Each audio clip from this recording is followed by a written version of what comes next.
Bonjour tout le monde, bienvenue sur la chaîne JS Tech. Aujourd'hui, je vous présente la Honda 5 S1 de Creality. Et oui, ils m'ont enfin contacté et m'ont proposé de vous partager la Honda 5 S1. Alors, j'étais très content de pouvoir recevoir ce produit et de le tester avec vous. Alors, c'est quoi la Honda 5 S1? Alors, c'est simple, on parle d'une imprimante avec un plateau de 220 par 220 par 280. Là, je lis encore ma petite feuille. Ensuite, on a un cadrage en profilé renforcé qui fait qu'elle est plus stable. On a aussi, on peut atteindre des vitesses de 250 mm/s. On va le tester, on va voir. Une surface d'adhésion sur une plaque d'acier, donc une plaque qu'on peut flexer là, pour être capable de décoller nos impressions. On a un plateau qui peut monter, on a un plateau monté sur 4 supports en silicone au lieu des petits ressorts qu'on... Des fois, ça laisse à désirer un peu. Ensuite, système de mouvement amélioré pour des plus grandes vitesses. OK. Moteur plus puissant et plus précis. Ça, c'est intéressant. Carte mère de 32 bits. Accent Z de 12 mm linéaire sur 2 tiges d'acier. Extrudeur Sprite en direct drive, amélioré parce que dans le passé, avec la Honda Sandor 3 S1, je crois, il y avait certains petits problèmes. Des fois, la chaleur pouvait remonter. Alors, il aurait corrigé ça, semblerait-il. Bonne chose de faite. Ensuite, extrudeur, heat break en titane. On parle de monter à des chaleurs de 300 degrés. Ça paraît pas, je lis ma feuille. Hein? Pas facile. Possibilité d'imprimer plusieurs sortes de filaments, bien entendu. Quand on peut monter à 300 degrés, ça ouvre d'autres frontières, d'autres portes. Ensuite, on a un conduit d'air spéciaux. On parle d'un Urus. Alors, avec ventilateur de 55. Le mot du jour, Urus. OK.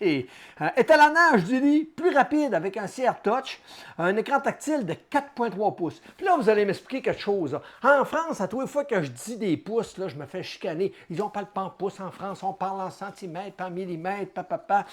Pourquoi avec les écrans, vous parlez en pouces? Parce que quand vous me parlez dans mon Discord, là, vous me parlez en pouces quand vous me parlez d'écran. Ça marche pas, ça! J'ai du fun. OK. Ensuite, possibilité d'imprimer avec une carte micro SD ou par port USB via le PC ou par le sans-fil via l'application Creality. Ensuite, on a une alimentation de 350 watts avec une meilleure gestion du câblage. Une bonne chose. Ensuite, on parle d'assemblage en 10 minutes. Hâte de voir ça. Poignée de transport très pratique. Possibilité d'acheter des panneaux en acrylique pour fermer l'imprimante. Alors, si vous voulez imprimer de l'ABS, ça peut être très intéressant d'avoir des panneaux pour justement garder la chaleur, fermer tout ça et aussi éviter de respirer tous ces produits qui peuvent être toxiques parce que l'ABS, on ne respire pas ça. Ensuite, reprise après une perte d'alimentation et détecteur de filaments, bien entendu. Alors, c'est ce que j'ai reçu aujourd'hui et j'ai aussi reçu 2 bobines de filaments de la série CR. Excusez, je cherchais mes mots. Donc, 2 bobines de filaments de Creality. C'est de la série CR. Donc, c'est du PLA que j'ai reçu. Ils m'ont envoyé 2 bobines de PLA. Mais 2 couleurs pareilles. Alors, j'ai 2 bobines de gris. Alors, j'en manquerai pas. Mais j'en ai quand même d'autres que je m'étais acheté ici parce qu'à côté de chez nous, on a un revendeur, puis il en a reçu et j'en ai acheté. Donc, on va pouvoir tester d'autres couleurs et on va regarder aussi tester d'autres filaments, PETG et autres. Alors, c'est ce qu'on va voir aujourd'hui. Puis, je ne vous dirai pas qu'est-ce que j'ai reçu d'autre. Ensuite, ça va être dans une autre vidéo. Et maintenant, on va passer au déballage de la boîte, puis on va regarder si ça se monte bien. On est maintenant rendu au déballage de la boîte. Alors, on va ouvrir ça tout de suite, comme ça, sans plus tarder. Et voilà! C'est le fun d'ouvrir des boîtes. Alors, voici ce qu'on a. Une protection.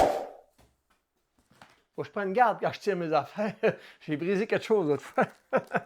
Ensuite, des petites instructions avec des belles petites gommettes. C'est cool, les gommettes. Ensuite, je vais vous montrer qu'est-ce que ça donne? C'est vraiment bien emballé. Alors, rien à redire côté emballage. On a une petite boîte ici qui comprend des items. Donc, on a une carte micro SD, un adapteur. Je crois qu'on a des petites pinces, cutters là, pour couper, des attaches, de la visserie, une buse de rechange. Donc, plein de petites pièces pour travailler notre imprimante. Le support de filament, câble d'alimentation.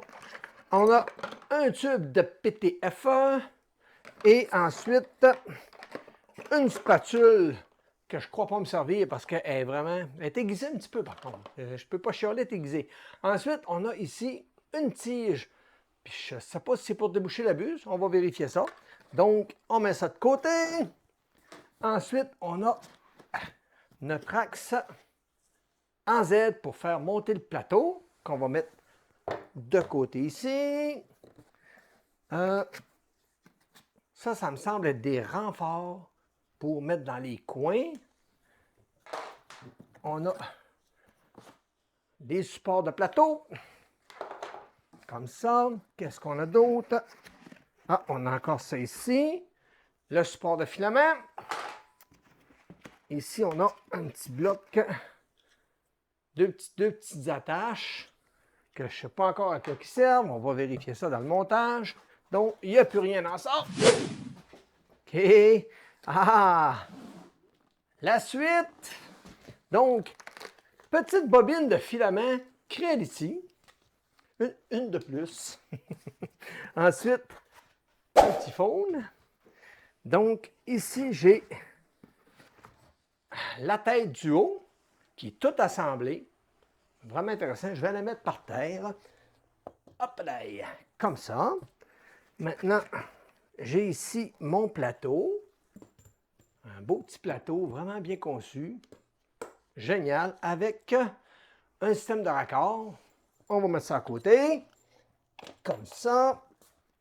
Y a-t-il d'autres choses là-dedans? On a cette partie-là qu'on va enlever. Et voilà. Et on a la dernière partie, et non la moindre. On a ici, ils sont bien enfoncés, des profilés que je vais mettre ici. On en a d'autres dans l'autre coin là. Donc, tous nos profilés sont là. Et on a la base de la machine que je vais tenter de sortir. Elle est bien insérée, je vous le dis là. Et voilà. Donc, la base de la machine que je vais mettre ici. Et là, on n'a plus rien d'autre. Tout est bien vidé. Alors, on peut maintenant se débarrasser de la boîte. Et voilà. Alors, on regarde pour faire le montage de tout ça. Vous me connaissez, j'ai pas pu résister à l'envie de la démonter. Ça rime en crime. Alors, voici ce que ça donne à l'intérieur. Je vous fais un plan rapproché. On va maintenant enlever le panneau qui est branché avec un petit ventilateur, donc pour permettre d'évacuer la chaleur de notre carte mère. On a ici notre écran qui est ici. C'est une CX SW043. Ça ne dit absolument rien. Ensuite, notre alimentation est ici. On a la carte mère qui est là. J'ai aucun modèle sur la carte mère à part un petit sticker ici qui est marqué T8. Ça m'en dit long. Ensuite, on a un fusible de protection, ce qui est vraiment bien. Je vais m'assurer de vérifier toutes mes vis avant de les refermer, parce que ça devrait être une chose qu'on devrait toujours faire, vérifier nos vis pour s'assurer qu'ils sont bien serrés, pour éviter des fois que dans le transport, la vibration ait fait dévisser un peu nos vis. Donc, la carte mère est ici. On a les petits drivers moteurs qui sont ici, refroidis avec des petits radiateurs. Tous les branchements sont propres. On peut voir que le câblage est vraiment parfait. Alors, ce que je vais faire maintenant, je vais refermer tout ça et on va passer au montage.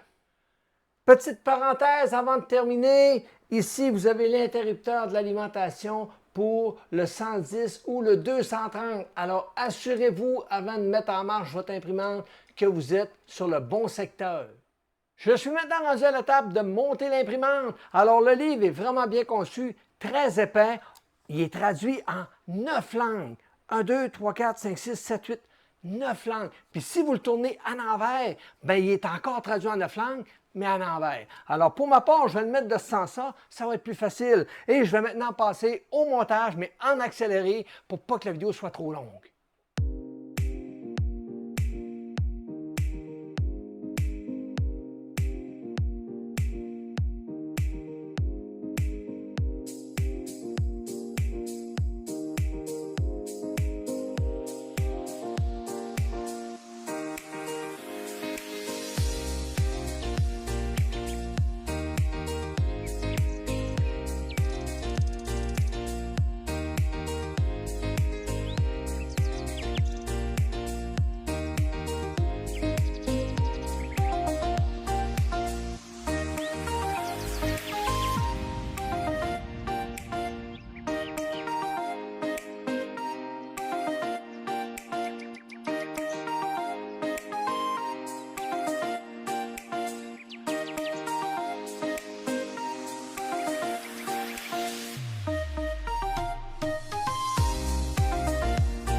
Et voilà, c'est monté. Ça m'a pris environ 45 minutes, facile. Puis ça, c'est encore de ma faute. Je suis trop méticuleux. J'aime ça prendre le temps de bien les monter, toutes les mettre bien d'équerre.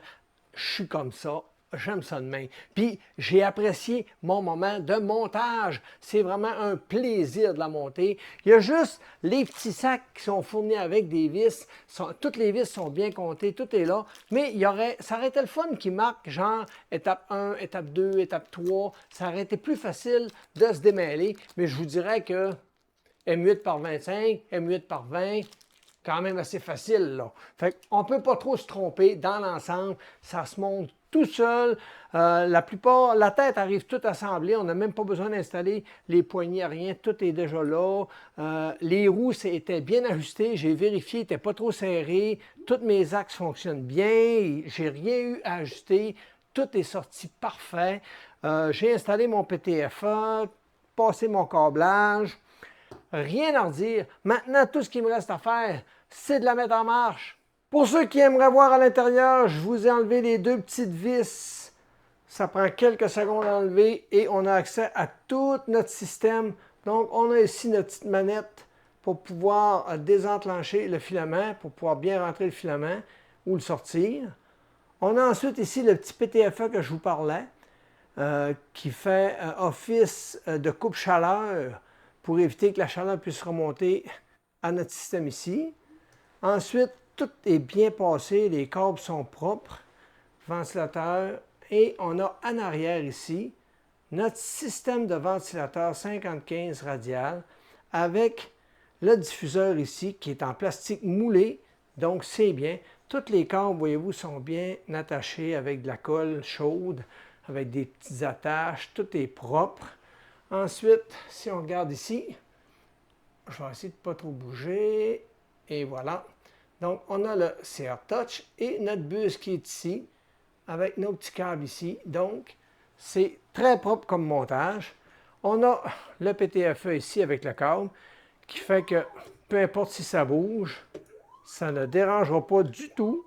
Et même chose pour lui dans le côté. Voyez-vous, c'est quand même bien attaché et il n'y a aucun danger qu'un câble puisse s'accrocher avec une partie de l'imprimante. Donc, c'est parfait pour ma part. Support de bobine dans le côté. Il me reste à enlever le petit plastique et brancher ça. Et on va regarder qu'est-ce que ça donne. Alors, je tenais à vous montrer ici. Voyez-vous, le câble, il passe ici. Il vient s'attacher sur les deux connecteurs qui sont là. Et il passe très près du profilé. Ça ne touche pas, mais c'est prêt. Alors, assurez-vous que sur la vôtre, ça ne touche pas, parce qu'avec les déplacements, ça pourrait user votre câble. Alors, nous voilà maintenant au premier démarrage de la machine. Donc, on va enlever le petit plastique protecteur petit moment satisfaisant. Maintenant, on va la démarrer et on va voir ici que le CR Touch a fait son travail. Maintenant, notre écran est en train de s'ouvrir, de démarrer. On va attendre que ça apparaisse. Et voilà, c'est apparu. Alors, on a notre écran principal qui est ici. Donc, on peut stopper une impression, redémarrer une impression. Ici, c'est notre écran pour choisir nos impressions. Ici, c'est la section Prépare. Donc, on peut faire un Home en Z ou en XY. On a ici In-Out qui se trouve à être pour rentrer et sortir notre filament et démarrer une chauffe de notre buse pour pouvoir justement le faire. Et ici, on a notre température pour la buse, le lit. On peut faire préchauffer en PLA ou en ABS. On peut arrêter la chauffe et arrêter notre ventilateur. Donc, c'est pas mal ça qu'on a dans la section Prépare. La section Machine, on peut ajuster la préchauffe de notre PLA à notre condense. Même chose pour l'ABS. On peut ajuster le leveling, on peut changer la langue pour le mettre en français. Et voilà, c'est fait. Donc, c'est en français. On a les paramètres avancés. On a le capteur de filament qu'on peut désactiver tout simplement ou le garder actif. On a on appelle ça un reset de paramètres d'usine. Donc, c'est rétablir les paramètres d'usine. On a les mouvements ici. Alors, on peut changer nos ratios. Alors, je vais peut-être vous le mettre en anglais. Ça va être plus facile pour vous de comprendre les paramètres en question, parce qu'en français, c'est un petit peu spécial comme paramètres. Alors, ici, on a nos step moteurs qu'on connaît tous. Alors, on peut les changer. Voyez-vous, tout est bien écrit. C'est facile d'approche. Quand on veut changer, on clique là-dessus. On fait nos changements et c'est tout. Ensuite, on a nos accélérations maximales qu'on peut ajuster ici. On a nos jerks qu'on peut ajuster aussi ici pour tous nos axes et notre extrudeur. Et on a notre vitesse maximale qu'on peut ajuster ici aussi. Ensuite, si on s'en va dans température PID, on peut tout ajuster notre PIED pour la buse et le PIED pour le plateau. Bizarrement, on n'a pas l'option pour faire l'auto-PID. Alors ça, je trouve ça bizarre. Peut-être dans une mise à jour du firmware, je vais vérifier ça pour vous. Ensuite, ici, on a About, qui est toute la version de notre firmware. Donc, c'est la Under 5 S1 et on est à 1.0.6 pour cette version-là, avec l'écran UI25. Ou non, c'est vraiment UI25. Donc, ce que je vais faire maintenant, je m'en vais aller dans Prépare et on va regarder pour faire l'ajustement de notre plateau pour le premier démarrage. On va maintenant regarder comment ajuster notre plateau parfaitement. Donc, on s'en va dans Setting et on s'en va dans Leveling Mode. Et là, il va nous apparaître nos 4 coins plus celui du centre. Présentement, la machine est en train de faire son home. En entrant dans ce niveau-là, automatiquement, la machine vient faire son home. Ici, c'est important, c'est la première étape. Donc, quand la machine, l'imprimante va avoir terminé de faire son home, elle va se positionner au centre avec la buse. Je vais venir placer ma feuille et si je regarde bien, j'ai une très bonne distance entre le plateau et ma buse. Alors là, je veux que mon plateau monte parce que c'est trop, la distance est trop énorme. Donc, je vais tenir le bouton enfoncé. Je peux donner des petits coups, mais je vous dirais, tenez-le enfoncé et regardez votre feuille de papier via la buse et vous allez pouvoir facilement ralentir à l'approche de la buse sur le plateau. Donc, je regarde et là, je suis presque arrivé. Donc, je commence à bouger ma feuille un peu. Et voilà, ça me semble parfait. Comme ça, 1.48 me convient. Alors, une fois que c'est fait, je vais tout simplement m'en aller à la position 2 de mon plateau. Et je vais regarder pour ajuster mes vis parfaitement. Donc, premier coin est beau. On va aller faire le 5. Et ça, vous pouvez le faire 2-3 fois jusqu'à temps que tous vos ajustements soient parfaits.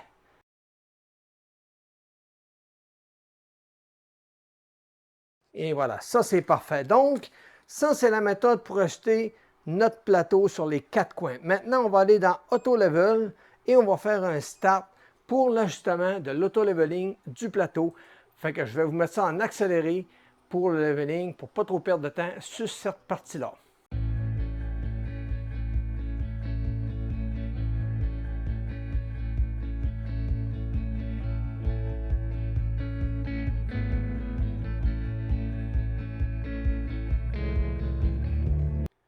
Et voilà, c'est terminé pour l'auto-leveling. Maintenant, on peut retourner en arrière et regarder pour débuter une impression. On va maintenant vérifier si on a une nouvelle mise à jour de notre firmware. La mienne, mon imprimante, est à la version 1.06. Alors, on s'en va ici dans Support, sur la page de Creality.com, section Support, officiel Download Center. On descend un peu plus bas, on va dans la section Under Series. On s'en va dans la section Under 5 S1 et effectivement, on en a une de sortie, c'est la 1.07. Alors, je vais la télécharger. C'est fait. Maintenant, si je regarde dans mes notes, alors ça dit quoi? Ça dit que je dois formater une carte micro SD pour l'écran en FAT32 4096. Ensuite, je dois placer le dossier privé, le dossier DWinset et le fichier firmware.zlib dans la carte microSD. Ensuite, ça me dit de fermer l'imprimante, insérer la carte et démarrer l'imprimante. Et après ça, l'imprimante va faire la mise à jour de l'écran. Et maintenant, ça va être terminé pour ça. Ensuite, pour la carte mère, ils nous disent de prendre une carte SD, de la formater en FAT32, mais 32K. OK? Ensuite, on place le dossier, TM32F4 Update dans la carte SD. Et après ça, on ferme l'imprimante, on insère notre carte et on démarre l'imprimante. Et c'est tout, on laisse les choses à faire. Alors, c'est ce qu'on va faire. Donc, j'ai téléchargé mon fichier en question qui est ici. Je vais l'extraire.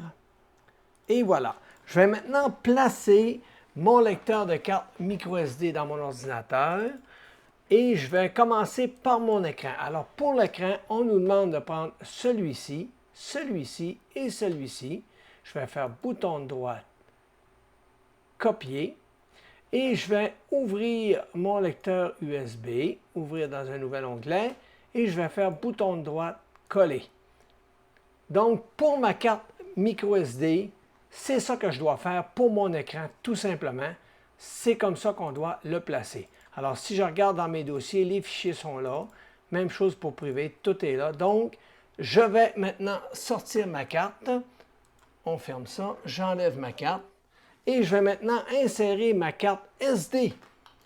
J'insère ma carte SD comme ceci. Et voilà. Ma carte SD a été formatée, bien entendu, dans les formats qu'on me demande. Je prends ce dossier-là, je fais bouton droit, copier. Et je m'en vais le coller dans ma carte SD. Et voilà, aussi simple que ça. Si je vais voir, le firmware est là. Donc, c'est comme ça qu'on doit flasher l'imprimante. Donc, maintenant, on va changer les prises de vue, puis on va regarder comment flasher ça. Alors, j'ai retourné mon imprimante, j'ai enlevé mon couvercle, et avec ma carte SD, micro SD, excusez, je vais tout simplement venir l'insérer ici. Je m'assure qu'elle est bien clipsée. Et ensuite, je vais la retourner et la démarrer. Alors, on est maintenant rendu à l'étape de démarrer l'imprimante pour voir si ça fonctionne, notre flash de firmware. Je démarre l'imprimante et on regarde qu'est-ce qui se passe. Et voilà, c'est en train de se flasher. Donc, on va le laisser faire et on va attendre que ça se termine.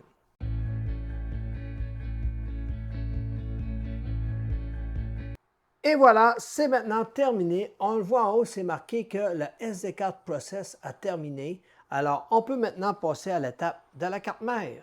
Et voilà, maintenant j'ai inséré la carte SD dans la fente de la carte mère. Et maintenant, je vais démarrer l'imprimante pour flasher la carte mère de l'imprimante cette fois-ci. Alors, je démarre l'imprimante. Et on attend. L'écran est noir, elle reste noire, c'est normal. Il faut être patient, elle est en train de se flasher. Et voilà, c'est fait. Quand l'imprimante démarre, ça veut dire que ça a fonctionné. Maintenant, on va aller voir si la version est bien à 1.07. Je vais aller dans Settings, About 1.07 et voilà, ça a fonctionné. Je suis curieux, je vais aller voir dans mes prépares, température, si dans mes, pas prépare, setting, Advanced Set PID. Et voilà, je ne peux pas ajuster encore mon auto-PID, donc je ne sais vraiment pas comment faire l'auto-PID. À part, il est ici, et voilà, il me l'a ajouté. Il est là, l'auto-PID. Donc, je m'en vais là-dessus et je fais l'auto-PID de ma buse et de mon plateau. Donc, je fais ça, puis maintenant, je démarre mon impression. Alors, dans le nouveau menu Advanced Set, on a maintenant l'option Auto-PID. Alors, si j'appuie dessus, je peux faire un Auto-PID de ma buse. Alors, je vais tout simplement appuyer ici, lui dire que je veux faire un PID à 210 pour la buse ou 205, à vous de choisir. J'appuie là-dessus. Maintenant, voyez-vous, c'est marqué 210, mais je peux très bien, par défaut, il était écrit 300 parce que la buse va à 300. Donc, on peut très bien faire le PID à 300 sans aucun problème. Et à partir de là, on fait Start et la machine va faire son PID. Alors, je fais Start et on va regarder le PID se faire.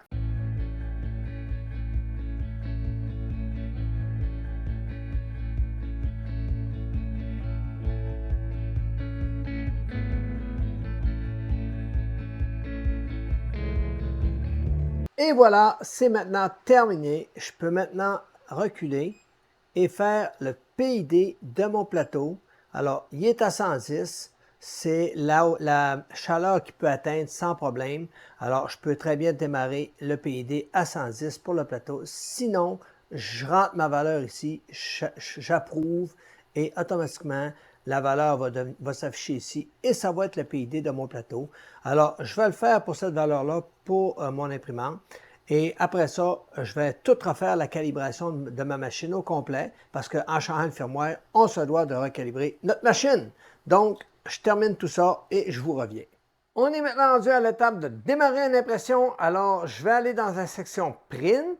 Je vais choisir le Rabbit. Alors, j'ai utilisé la carte SD qui vient avec la machine. Donc, on a deux impressions. On a le Rabbit et le bateau. Donc, je vais prendre le Rabbit, le petit lapin, pour commencer.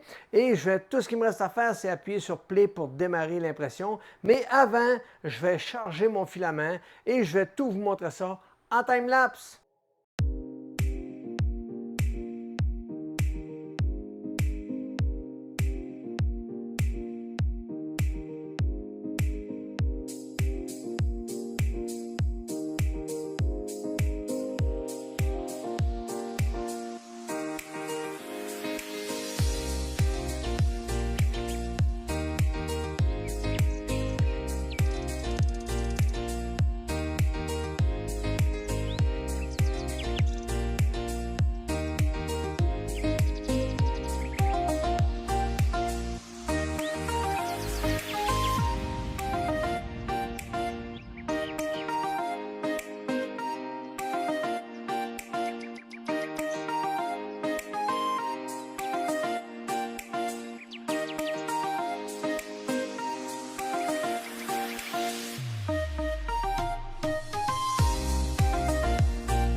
En conclusion, dans cette vidéo, je vous ai présenté la Under 5 S1 de Creality qui m'a été envoyée gratuitement par Creality. Alors, merci beaucoup de m'encourager, c'est vraiment très apprécié.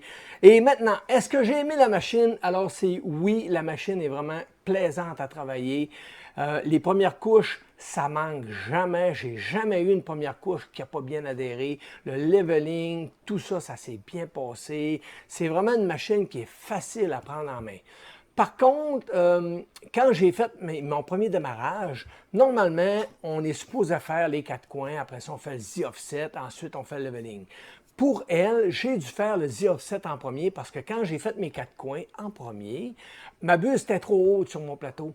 Alors, je n'étais pas capable de faire mes 4 coins. Donc, j'ai fait mon Z-offset avec ma petite feuille de papier. Ensuite, j'ai fait mes 4 coins qui étaient parfaits. Et maintenant, j'ai fait le leveling. Puis, parfait. On part l'impression. Numéro 1, première couche était belle. J'ai ajusté à peine un peu la hauteur pour avoir une parfaite première couche. Prise en main, génial. Oh, rien à dire là-dessus. Le firmware, j'ai dû le mettre à jour parce que dans l'écran, j'avais pratiquement toutes les options, je vous dirais, sauf l'auto-PID. J'avais bizarrement les PID que je pouvais changer manuellement, mais je n'avais pas l'auto-PID. Alors, je trouvais ça bizarre. En faisant la mise à jour du dernier firmware qui ont sorti, ça a tout réglé mes problèmes. Le menu d'auto-PID est apparu. Ensuite, le montage s'est bien passé. J'ai pas eu de problème vraiment. La rigidité de la machine, c'est juste parfait. C'est rigide, ça bouge pas. Très, très bon candidat pour Clipper. Et comme j'ai reçu le Sonic Pad, ben, des grosses chances qu'il passe. Alors, on va regarder ça dans la prochaine vidéo.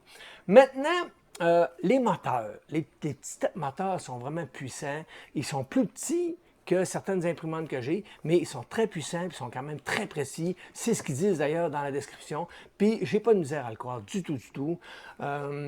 J'ai pas eu de problème de machine qui ne va pas bien ou d'arrêt ou autre. Tout s'est bien passé. Il y a juste une impression que je vais vous l'expliquer tantôt, vous allez voir, je vais vous le montrer. Sinon, c'est pas mal ça dans l'ensemble. Il y a peut-être petit point négatif que j'aime moins, mais ça, c'est typique pour toutes les corps XY. En passant, ce n'est pas une vraie corps XY, mais même concept. La barre ici, je vous dirais que c'est un petit peu dans le visuel. Quand on arrive pour même faire mes timelapses ou même regarder des fois, là, elle est comme dans les jambes un peu, elle est comme dans le champ de vision. Fait que ça, c'est un petit côté négatif, mais je vous dirais que c'est typique à tous les corps XY.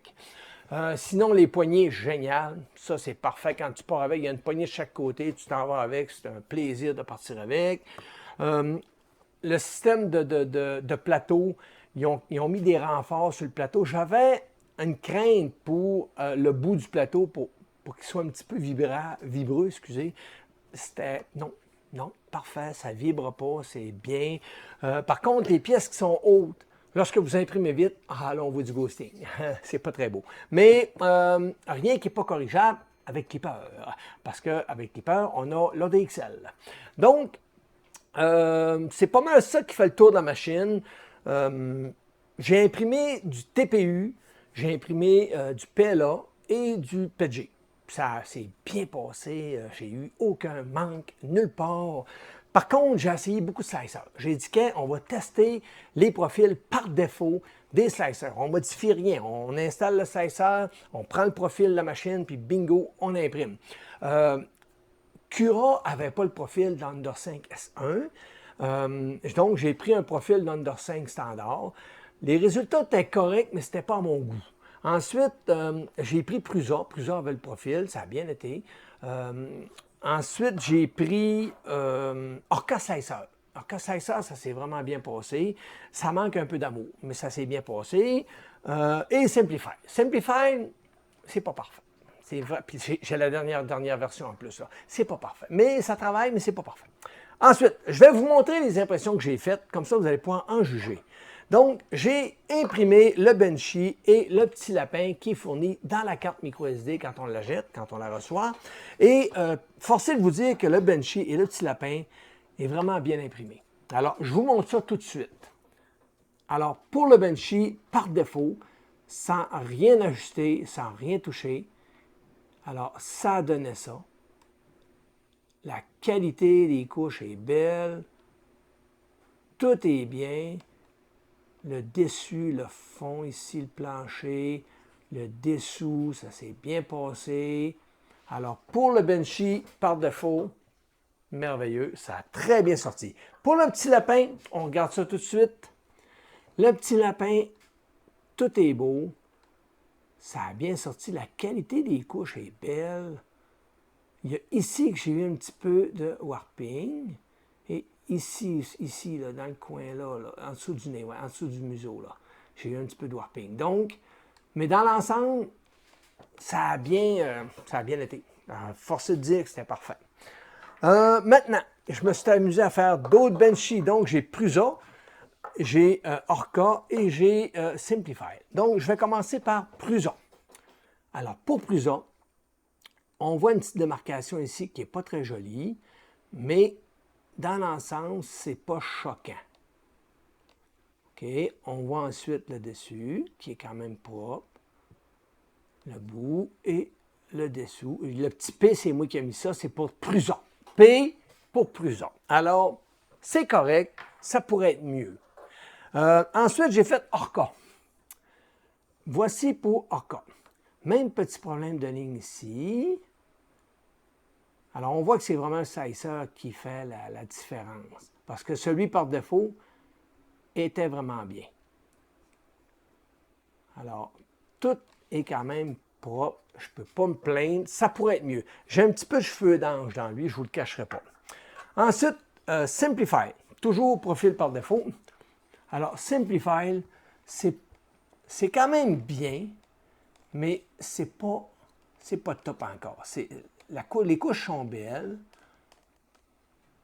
mais là, ce que ça s'est gâté, c'est le plancher. Voyez-vous, le plancher du bateau, là, ça c'est clair qu'avec un plancher de même, tu prends l'eau, tu coules, puis oublie ça, on ne t'en revoit plus jamais.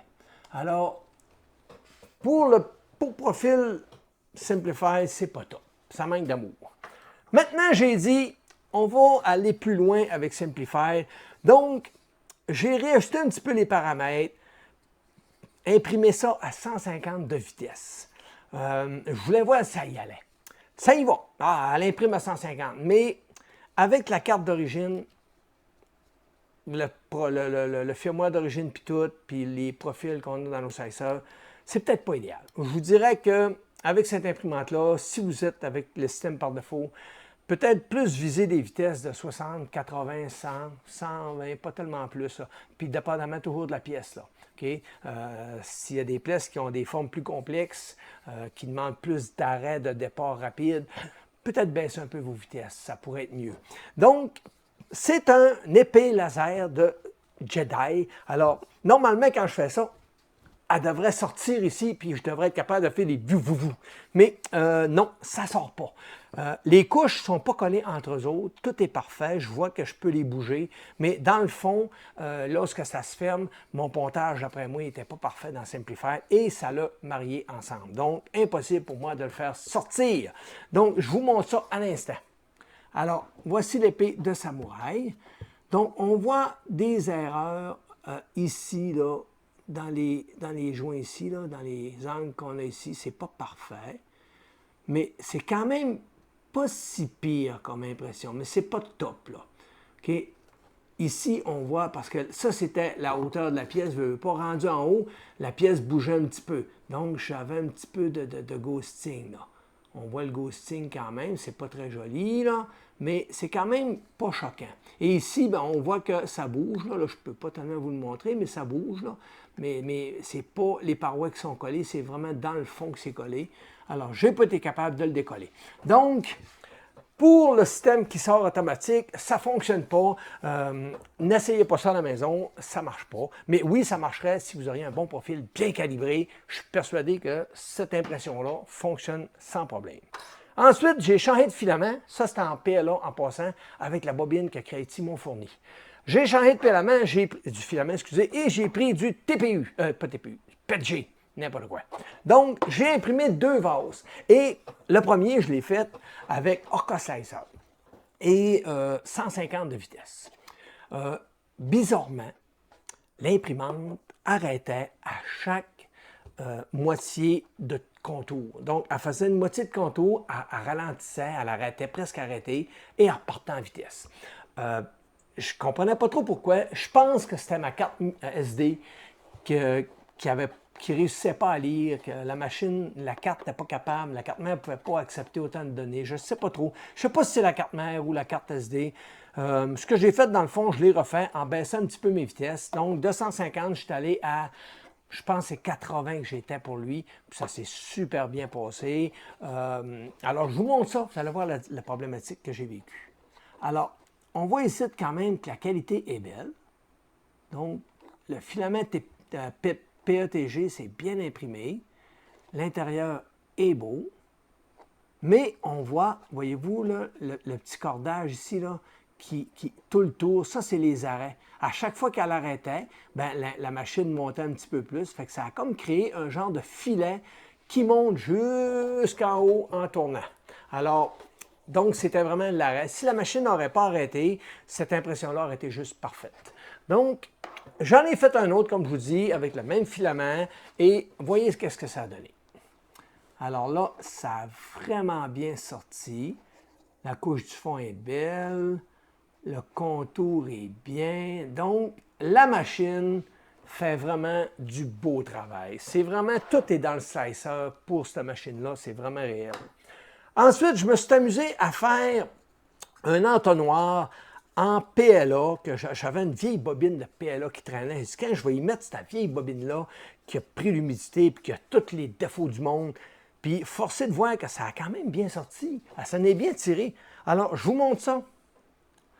Donc, imprimé à 80 de vitesse, avec Cura, c'est pas choquant. Ça pourrait être mieux, mais c'est pas choquant. Alors, très bien réussi pour du vieux filament qui traînait dans mon armoire.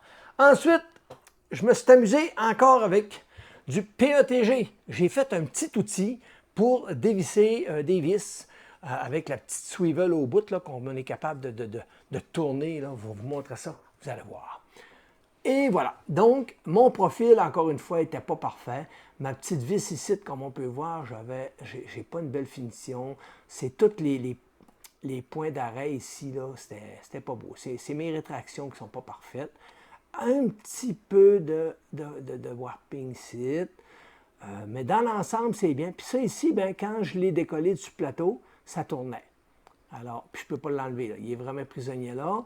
Et le filet fonctionne très bien. Alors, je suis capable d'enlever et de venir replacer ma pièce. Ça fonctionne juste parfaitement. Et je suis capable de mettre des petites pointes pour m'en servir comme tournevis. Alors, rien à redire pour le PETG, ça va vraiment bien. Ensuite, je me suis amusé avec TPU. Je me suis fait un petit bracelet en TPU pour être plus coquette un peu. Alors, je vous montre un peu le bracelet en question. Alors, ça a quand même bien sorti pour du TPU. Bon, on voit encore une fois que mon profil n'est pas parfait dans le bas ici, mais je crois que c'est dans... Non, c'est vraiment mon profil qui n'est pas parfait. On voit des petites lignes, puis c'est pas partout qu'on les voit, là. C'est là que tu vois qu'il y a un manque vraiment flagrant sur le profil, mais sinon, ben, ça fonctionne très bien, c'est solide. Alors, est-ce que je peux me le mettre? On va l'essayer. Oh! On va dire les vraies affaires, hein? On est à un autre niveau, là. Alors, on va mettre ça de côté, c'est assez. Ensuite, j'ai sorti une bobine neuve de PLA d'une couleur, c'est une drôle de couleur, c'est un genre de bleu ciel, je ne sais pas trop, je me rappelle, bleu océan. C'est bleu océan, je ne me souvenais plus du nom. Avec Simplify, puis j'étais à 80 vitesses. Je m'attendais un petit peu mieux, mais c'est toujours une question de Simplify qui n'est pas correct dans mon profil. Je vous montre ça. Et voilà. Donc, la couche du dessous, la première couche est belle. On voit quand même une belle qualité d'impression. Et voilà. On voit ici qu'il y a un petit manque là, dans les coins là et ici là. Je ne sais pas si vous voyez bien, là, il y a comme un petit manque là, ici là. C'est pas parfait, mais ça a quand même, ici aussi, j'ai un petit manque là, dans le coin là.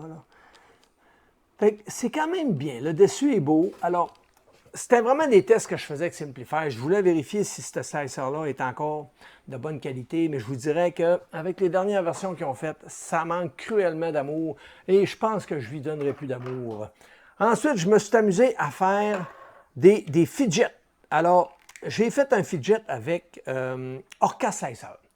Et ça n'a pas été choquant, mais j'en ai fait un autre parce que mon ami Francesco me dit « Hey, essaye-les avec Cura et avec le profil d'Under 3V2. » Donc, je l'ai écouté. Je vous montre la différence. Alors, ça, c'est le fidget que j'ai fait avec Orca Slicer. Donc, ça fonctionne bien. Je peux vous montrer ici. Le fond est comme fer à repasser. Là. Il est lisse, le fond. Ça a bien sorti. Le dessous il est beau. Tout est clean. Pour le fidget, ici, donc, ça fonctionne bien aussi. Il y a le dessus qui manque un petit peu. Mais dans l'ensemble, je ne peux pas trop me plaindre. Ça ferme bien, mais ça ne reste pas prisonnier. Là. On voit qu'il y a un petit jeu. J'ai refait la même pièce avec Cura. Et là, on voit très bien qu'il ferme étanche. Je suis obligé de forcer un peu pour l'enlever. Et voilà. Hop là, il ferme assez étanche, je vous dirais. Et la qualité est encore très bonne. Puis ça, c'est toujours profil par défaut. J'ai fait aucun ajustement, rien. Voyez-vous, ça a quand même bien sorti. Et lorsque je le ferme, bien entendu, on voit une couture, là, la fameuse couture qu'on a bien de la misère à se débarrasser. Mais le dessus est quand même propre. Le dessus du bouton est plus beau que celui fait avec Orca. Alors, on voit que le dessus est pas mal plus beau. Donc, c'est vraiment génial. Alors, je vais pouvoir m'amuser avec ça des soirées de temps pour me passer les nerfs. Ensuite, la pièce finale, la dernière et non la moindre, je l'avais déjà faite dans une de mes vidéos, puis j'étais curieux de la refaire parce que c'est une pièce qui demande beaucoup de rétraction. Donc, j'ai fait un genre de système qu'on met des petites poches de silicate dedans là, pour l'humidité et je vais vous montrer ce que ça donne. Et voilà. Donc, c'est un petit gobelet qu'on peut dévisser le couvercle. Et voyez-vous comment la qualité des filets est là. Et voilà. Donc, je vais le mettre de côté. Alors, ça, c'est la pièce en question, imprimée avec Cura. Donc, ça a bien sorti. Regardez la qualité. Tout est là. Tout est beau. Le couvercle, ça a bien sorti aussi. Voyez-vous, là, il n'y a pas de défaut. Moi, j'aime bien ce que je vois. Et quand on visse, le filet, il n'y a pratiquement pas de jeu. Et voilà, c'est étanche, c'est parfait. Donc, c'est pour mettre, d'après moi, des petits gels de silica, là, des petites poches de silica qu'on a reçues dans nos bobines de filament qui vont servir de déshydrateur. Alors, c'est pas mal ça côté impression. J'en ai fait plusieurs. Je voulais être sûr que la machine me convenait et qu'elle allait bien. Puis effectivement, je peux dire qu'elle va très bien. C'est une bonne machine. J'ai eu aucun problème avec l'extrudeur, avec aucun bouchon. J'ai rien à redire, je vous dirais. La construction est de bonne qualité. Donc, c'est un produit que je vous recommande. À vous de voir si le prix fait votre bonheur, parce que c'est toujours une question de prix, de besoin qu'on a, parce que ça reste une imprimante de 220. Donc, à vous de voir si la grandeur du plateau, si le prix, si la qualité de la robustesse de la machine vous interpelle plus qu'une autre. Et à vous de voir. Moi, je vais vous mettre des liens dans la description qui vont vous permettre de pouvoir acheter la machine. C'est aussi simple que ça. Donc, c'est pas mal ce qui met fin à la vidéo. En espérant que vous avez aimé le contenu, merci encore à Creality de m'encourager. Et n'oubliez pas, laissez des commentaires, dites-moi si vous avez aimé, ce que vous n'aimez pas, puis je vais essayer de m'ajuster puis de faire des correctifs dans les prochaines vidéos. Laissez-moi des pouces en l'air, c'est important. Commentaires, pouces en l'air, la petite cloche, c'est un kit. N'oubliez pas, abonnez-vous.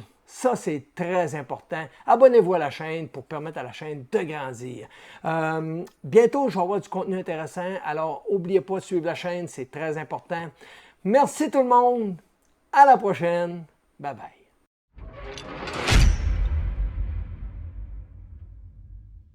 On est maintenant rendu au déballage de la boîte. Alors, on va tout simplement ouvrir la dite boîte. Est-ce que je change d'angle de caméra? C'est pas. On est maintenant rendu au déballage de la boîte. Alors, on va ouvrir ça dès maintenant. Voyons, j'ai bien de la misère. Vous me connaissez, j'ai pas pu résister à l'envie de voir qu'est-ce qu'il y avait à l'intérieur. Non, à l'intérieur, dans les entrailles. Vous me connaissez, j'ai pas pu résister à l'envie de démonter pour voir à l'intérieur. Je dis n'importe quoi. On recommence. Je suis maintenant.